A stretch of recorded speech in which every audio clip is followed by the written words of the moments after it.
Hello everyone and welcome to Nami Chef. Today we're going to make an amazing pasta dish, pasta alla carbonara, or in this case I'm going to use the terminology pasta in the style of carbonara. I'm doing so because I'm going to deviate from the authentic recipe. My goal here is to use ingredients that I already had in my kitchen. And so in this case I did have some pasta, but it was pappardelle, which is not the traditional pasta. Traditionally you would use spaghetti.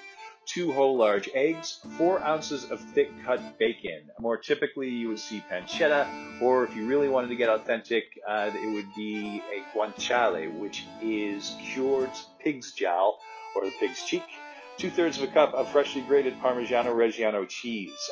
This dish is actually from the Roman region, so they would use Pecorino Romano, which is very easy to find. I just happen to have Parmigiano Reggiano on hand. Parmigiano Reggiano is from northern Italy. It's milk-based, and then Pecorino Romano is a sheep's milk cheese from the Roman region.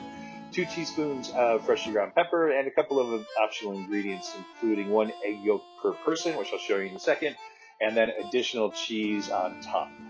So this is what our ingredients look like. Again, stuff I had on hand. So there's my bacon, my salt, my pepper, my eggs, pasta, and then the Parmigiano Reggiano cheese, which I know it's a bit of a luxury ingredient, but it's super useful. So I do recommend that you do have it available. You'll find you use it quite a bit. Now we're going to go ahead and grate that cheese like so. And what I'm going to do then is put it into a mixing bowl. This is going to serve as one of the ingredients to our sauce. I'm additionally going to add a couple of eggs to the cheese. If you think about it, it is kind of like a breakfast with pasta. You're having eggs, bacon, cheese, and then you're going to combine that into pasta. It's absolutely delicious. So there are my eggs with my cheese. I'm also going to separate a couple of egg yolks for serving later, which is the optional component, which I'll show you in a moment. So now that I've had my eggs and my cheese, I'm going to go ahead and stir those up to combine them. Alright, so now as they start to come together, I'll be ready to move on to the next part of this dish.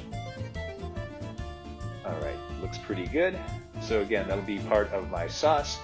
Now, here comes my bacon. So I've gone ahead and taken my 4 ounces of thick cut bacon, and I'm removing that from the bacon fat, which I'm going to save.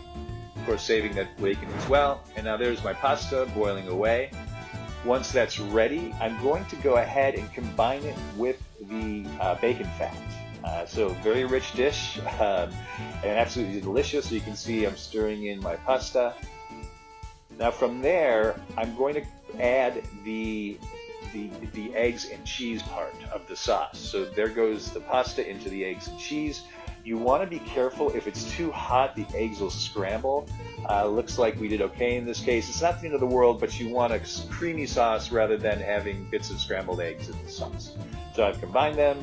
I'm going to go ahead and add my bacon, combine all that. And so now, essentially, that's the basis of the dish. But I did mention an optional component is a raw egg yolk, which is kind of a restaurant take on the dish. It kind of adds a little bit of a wow factor. I understand completely adding a raw egg to something, but the heat from the noodles will cook that raw egg so that when you combine it, when you stir it in, you get that beautiful color. That additional richness, and you also are cooking the egg with the hot noodles. And that is the dish. So please try this at home. Tell us how you do, how it turns out. Any tips or suggestions, we love those. We love to hear your cooking stories. And always remember, with the right ingredients and access to extra help if you need it, you are already one of the best chefs that you know. Thank you very much, Nami Chef.